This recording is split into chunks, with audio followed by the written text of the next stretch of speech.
Can you imagine your son going out to a party, and 16 days later you're signing documents at the hospital? Not because of an illness, not because of an accident, but because of a fight that lasted less than a minute. Now I want you to imagine something else.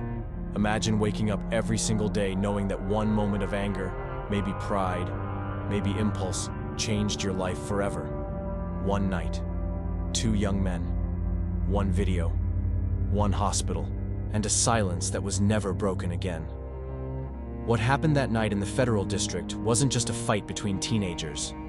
It was the explosive meeting of ego, provocation, and lack of control. And the result was irreversible. Today, you're going to understand what really happened in the case involving Pedro Tura and Rodrigo Castanera. But I'm warning you now, this story isn't comfortable. It's about impulse, about reputation, about social pressure, about what happens when no one takes a step back. Take a breath, because it all starts with something so small, it almost seems ridiculous. A piece of gum. Yes. According to reports, the argument allegedly began with a piece of gum being thrown. But no one loses their life over gum. So the question is, what had already been building before that? Rodrigo Castanera was 16 years old. Friends say he was outgoing, well-liked, the kind of person who was always surrounded by people. He was at a party that night, a typical teenage gathering inside a residential complex. Music, conversations, laughter. Nothing suggested it would be his last conscious night. Pedro Tura was 19, a former driver, known in the sports community, older, physically larger. According to later reports, someone with a history of explosive behavior in other situations. He wasn't invited to the party, but he was outside, inside a car, waiting. And here's the first turning point. Coincidence or intention? According to versions presented later, Pedro allegedly went there already knowing Rodrigo would be there. There are even claims that friends were called to the location. Whether that was premeditated or not was something the courts would still analyze. But what we do know is that when Rodrigo left the party and was waiting for a ride, they crossed paths. Words were exchanged. Witnesses say there was provocation. And then, the gesture, the gum. Small, childish, but loaded with challenge. From that point on, tension turned into physical confrontation. The videos that circulated show part of the assault. They don't show everything that was said beforehand. They don't show what was going through each person's mind, but they show the impact. Pedro, nearly 6'3" and about 220 pounds. Rodrigo, 5'5" and roughly 130-something pounds. The difference is visible. Punches are thrown. Rodrigo tries to fight back. The fight lasts seconds, less than a minute, and then it ends. Rodrigo walks away. And maybe at that moment many people thought it was just another fight. But it wasn't.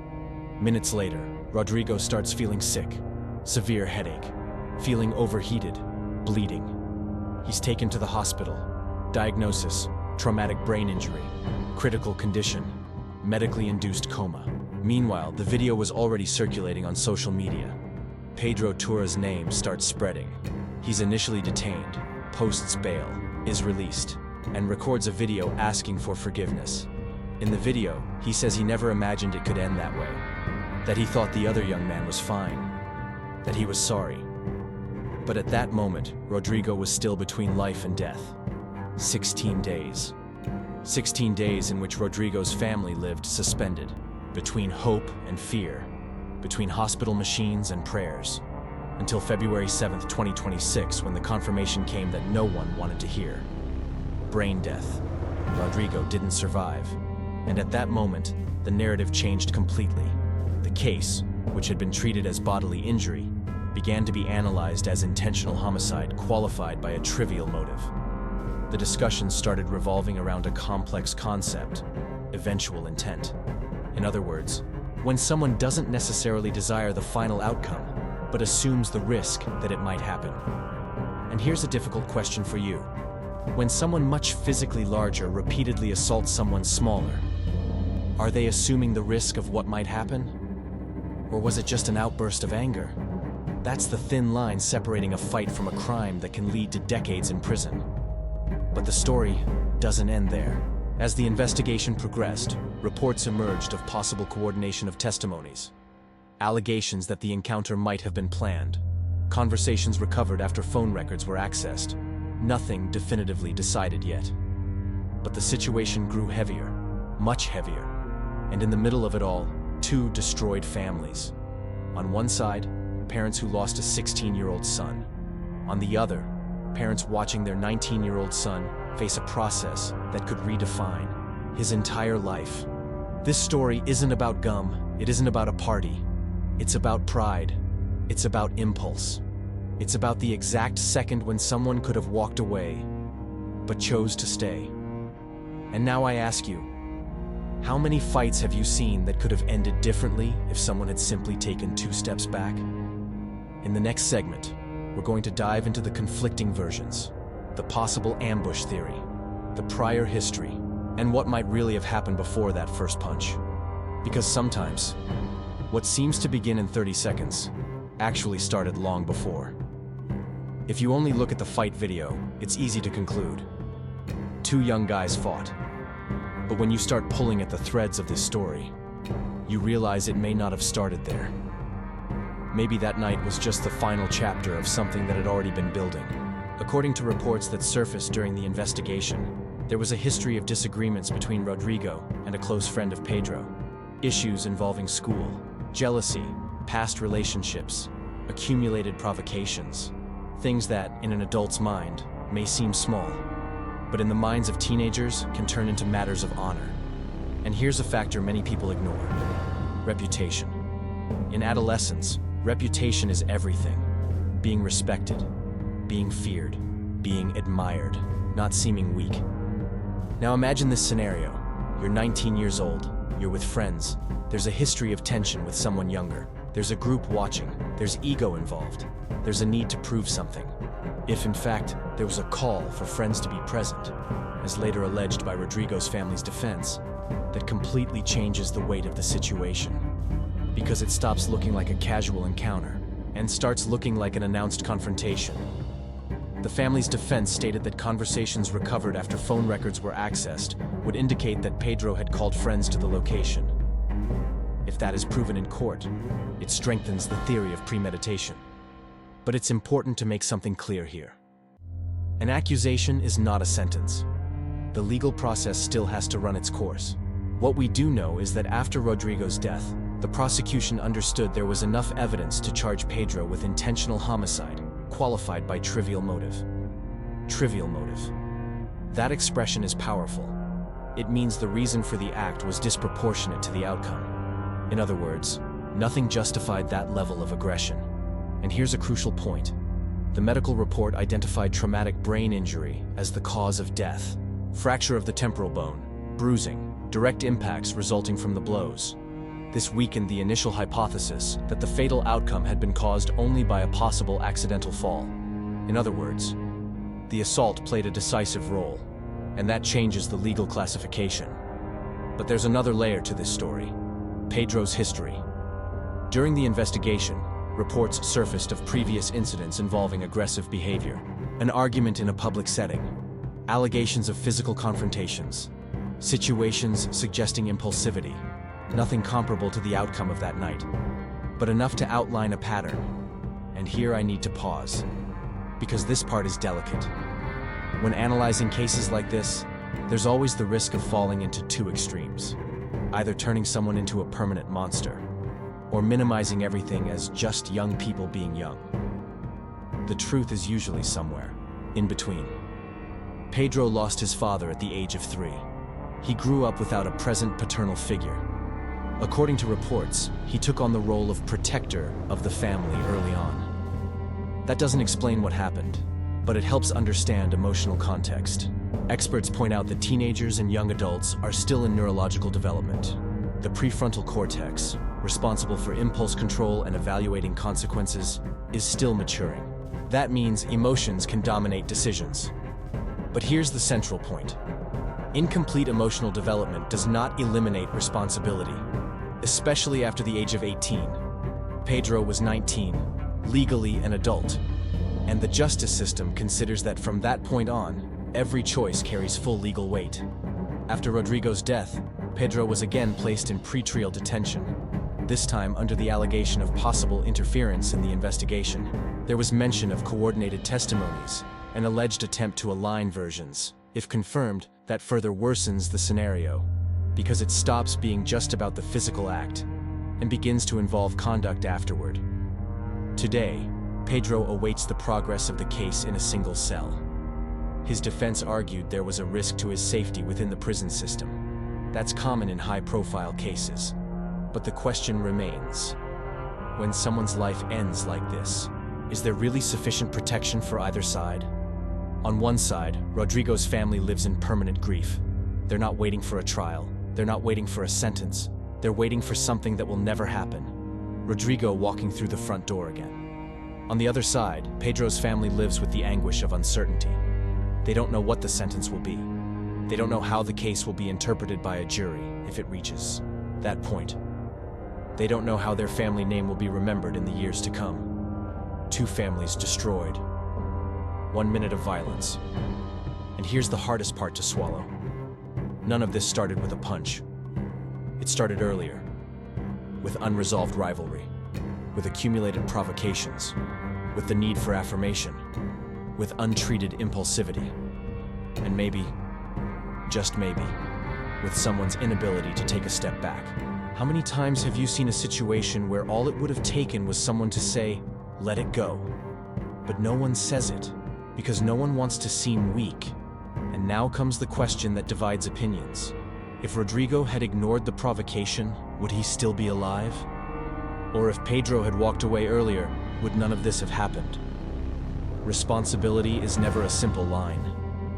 But when there's an evident physical difference, when there's a history of aggressive behavior, when there's an alleged calling of friends, the weight falls more heavily on the one who had greater control of the situation. And that's what a jury, if it comes to that, will have to evaluate. Eventual intent or not, impulse or acceptance of risk, a youthful fight or an assault with awareness of danger. In the coming minutes, we'll dive deeper into the ambush theory. We'll analyze what characterizes premeditation. And most importantly, we'll talk about what could have been done beforehand to prevent this story from reaching this point. Because what's most frightening about this case is realizing that it could have been avoided. And that may be the most painful part of all. There's a huge difference between a fight that happens on impulse and a confrontation that was already outlined before the first shove. And this is where the case becomes even more delicate. After Rodrigo passed away, the narrative changed. And it changed because new information began to surface. Rodrigo's family's defense raised the theory that this was not just a casual encounter outside the party. According to this version, Pedro already knew Rodrigo would be there. More than that, he allegedly called friends to go to the location. If that is confirmed in court, it stops being a simple reaction to provocation. It becomes preparation, and preparation changes everything. Because when someone leaves home knowing there may be a confrontation, when they call others to witness it, when they choose the exact moment the other person is alone, the word accident starts to lose strength. But let's slow down. The justice system must prove every detail. Suspicion isn't enough. Narrative isn't enough. Public opinion isn't enough. There must be evidence. Still, what draws attention is this. Rodrigo was not accompanied by a group for confrontation. He was leaving a party. Allegations indicate that Pedro waited outside until it ended. If that was coincidence, the process will say. But the timeline is clear. Pedro was not inside the party. Pedro was outside. Rodrigo leaves. The confrontation happens immediately. Now think about this. If you're really trying to avoid conflict, do you wait for the person to come out? Or do you simply leave? That question will echo loudly during the trial. Another factor that weighs heavily is the physical difference. And this isn't moral judgment, it's objective analysis. 6'3" versus 5'5". Nearly 220 pounds versus just over 130. When there is evident disproportion, the responsibility for controlling force becomes even greater. Because the one who is bigger, stronger, older, has more capacity to stop, more ability to retreat. And here comes the concept at the center of the indictment: eventual intent. Let me translate that simply. It's not that the person woke up thinking, "Today, I'm going to kill someone." No. It's when they act in such a risky, intense way that they assume the risk something serious might happen.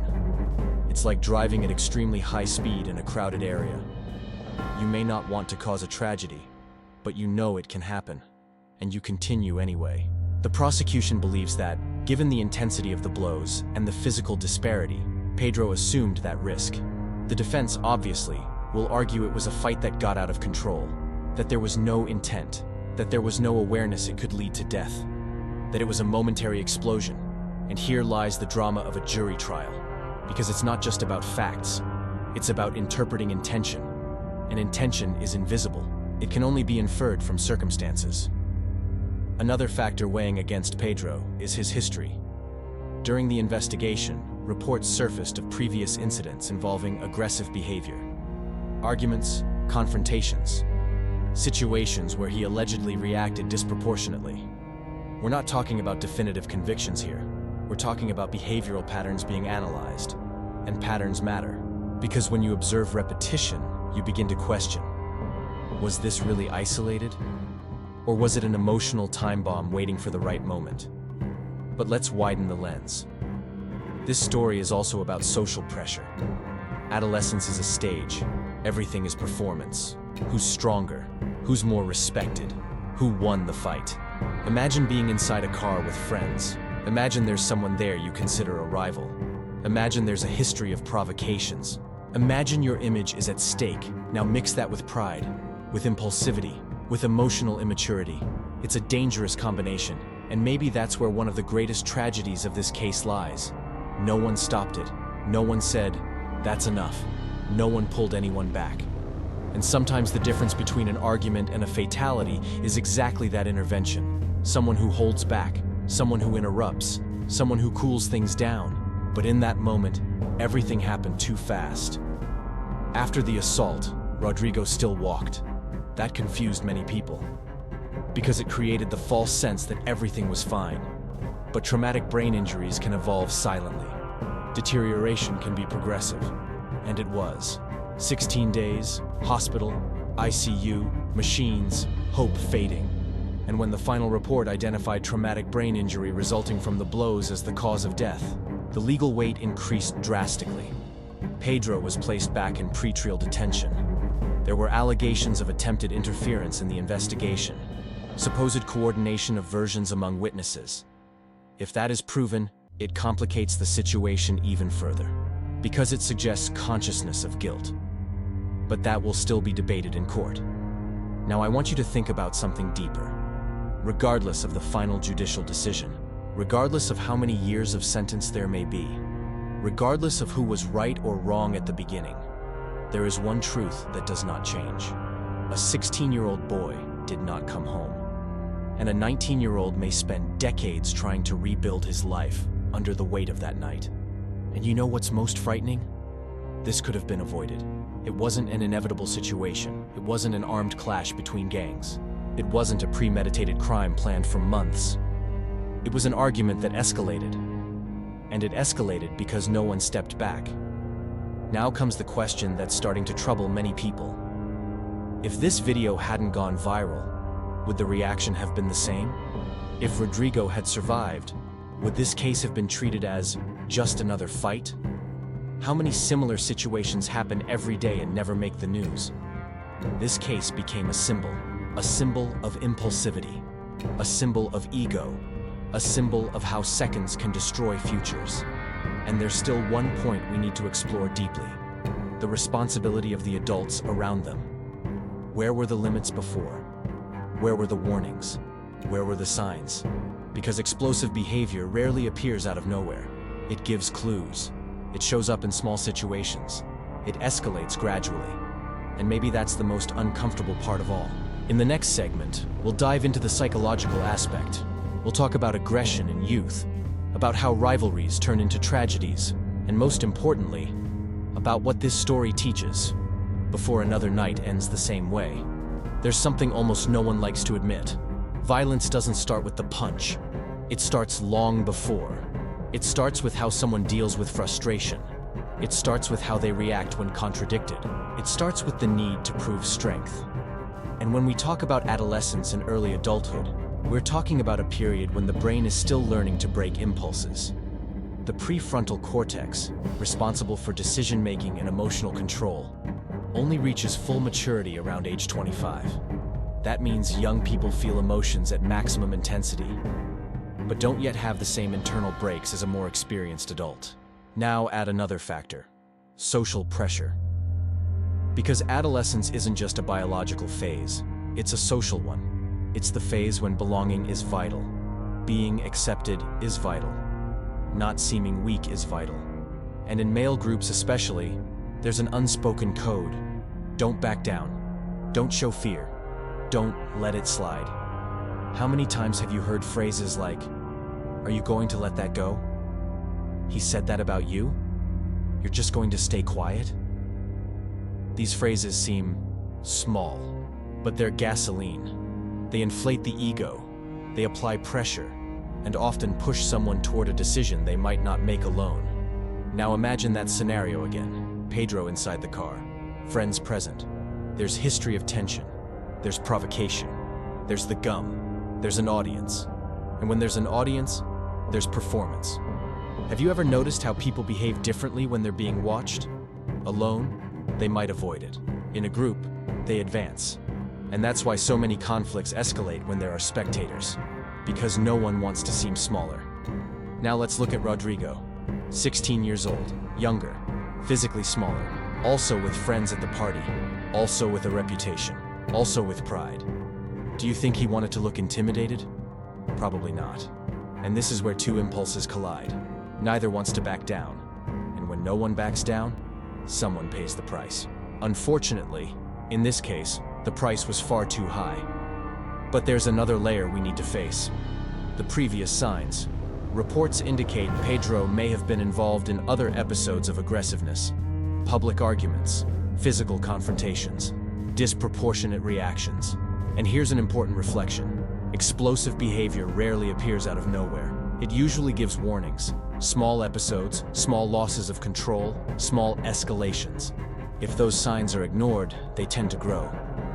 We're not saying every impulsive young person will become the protagonist of a tragedy, but when there is repetition, when there is a pattern, it's a warning.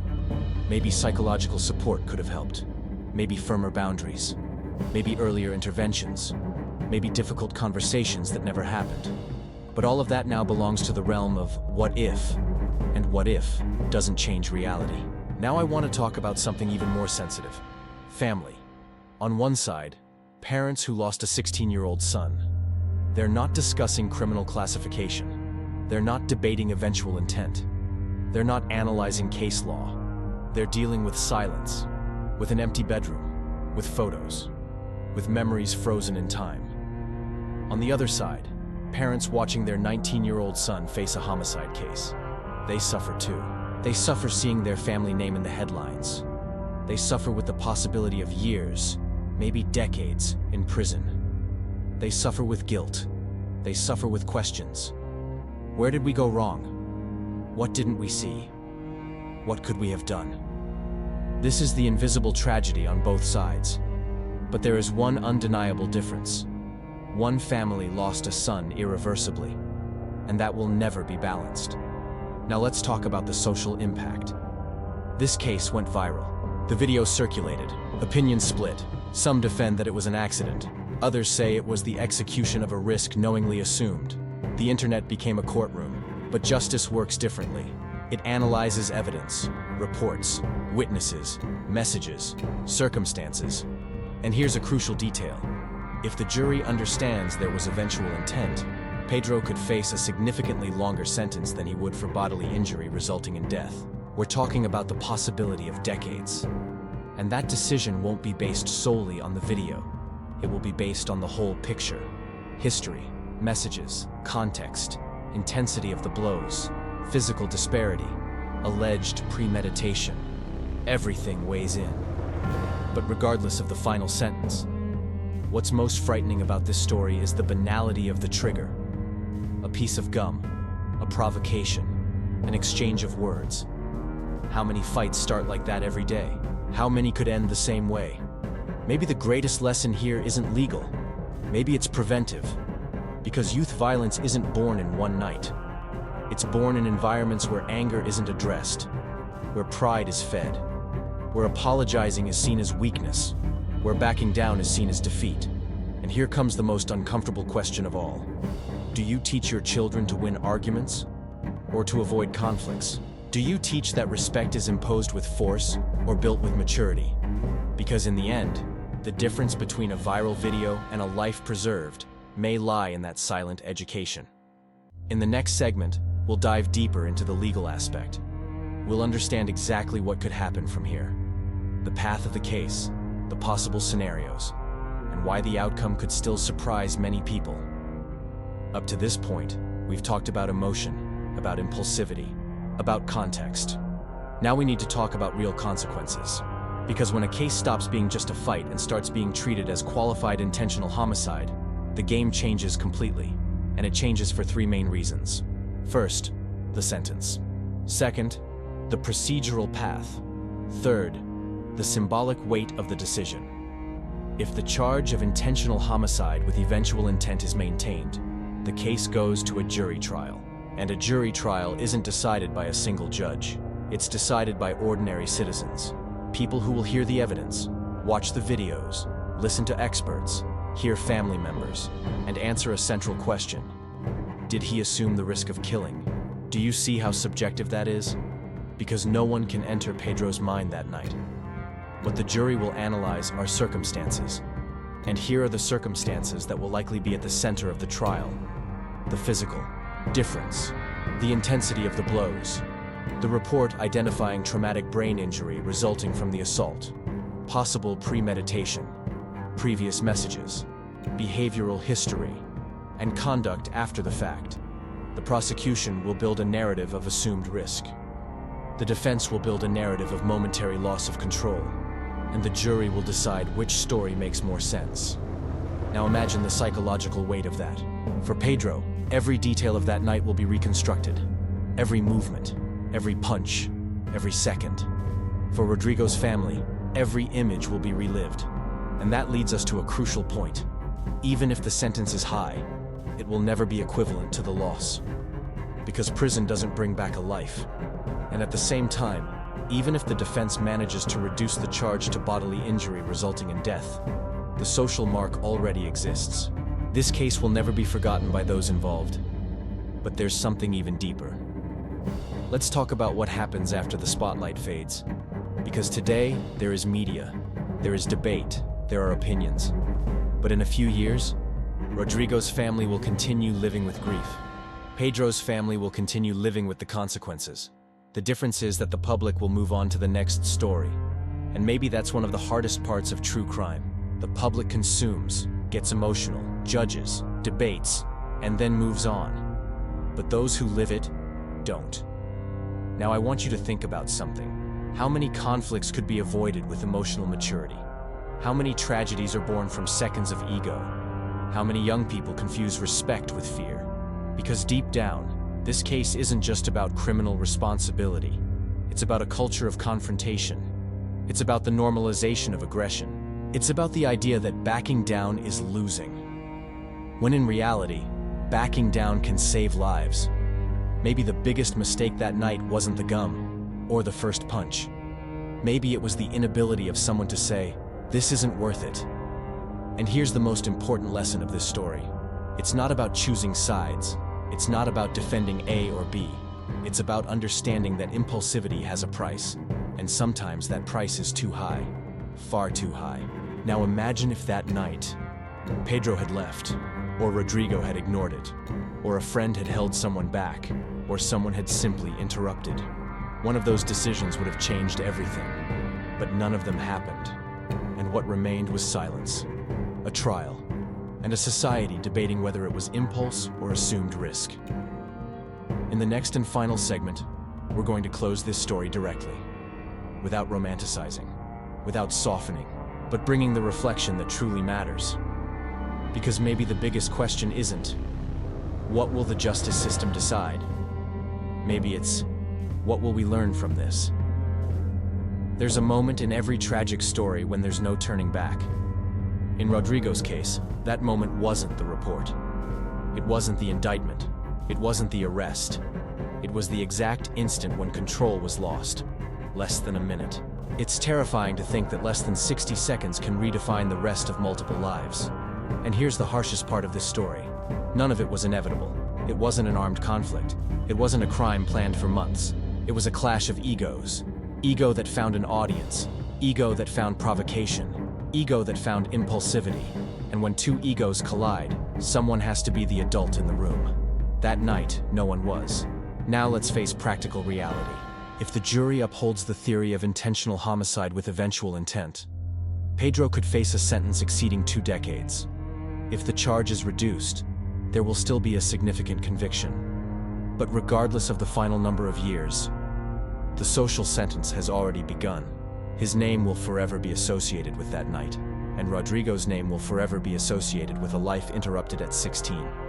And do you know what hurts the most? Rodrigo didn't get the chance to mature. He didn't get the chance to make mistakes and learn. He didn't get the chance to grow. He was frozen in time. Meanwhile, Pedro will live with the memory of that moment replaying in his mind. Because even if someone tries to justify it as impulse, impulse doesn't erase consequence. Now let's leave the legal realm and go to the human one. How many times have you seen someone lose control out of pride? How many times have you seen someone react just to avoid seeming weak? How many times have you heard, he couldn't just let it slide? But here's a truth few people like to hear. Sometimes letting it slide is the greatest act of emotional intelligence there is. Backing down isn't losing. Backing down is surviving. Backing down is avoiding carrying a weight that can last decades. This story isn't about demonizing. It's not about turning someone into a movie villain. It's about recognizing that violence is always a choice, even when it's impulsive, even when it's fast, even when it feels automatic. There's a microsecond before the action, and in that microsecond, there is always the possibility to stop. Maybe the greatest lesson here is this. Emotional control isn't a luxury. It's a necessity, because physical strength without control becomes destruction. Pride without maturity becomes tragedy. And now I want to speak directly to you who are watching. If you're young, understand that reputation built on intimidation is fragile.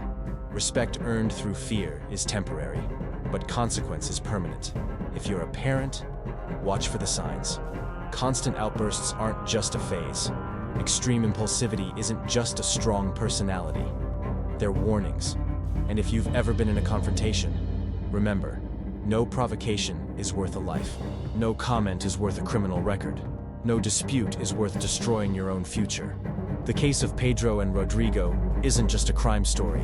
It's a warning about misunderstood masculinity, about group dynamics and audience pressure, about the culture of not backing down, about the danger of acting before thinking, and maybe, above all, about how seconds can echo for decades.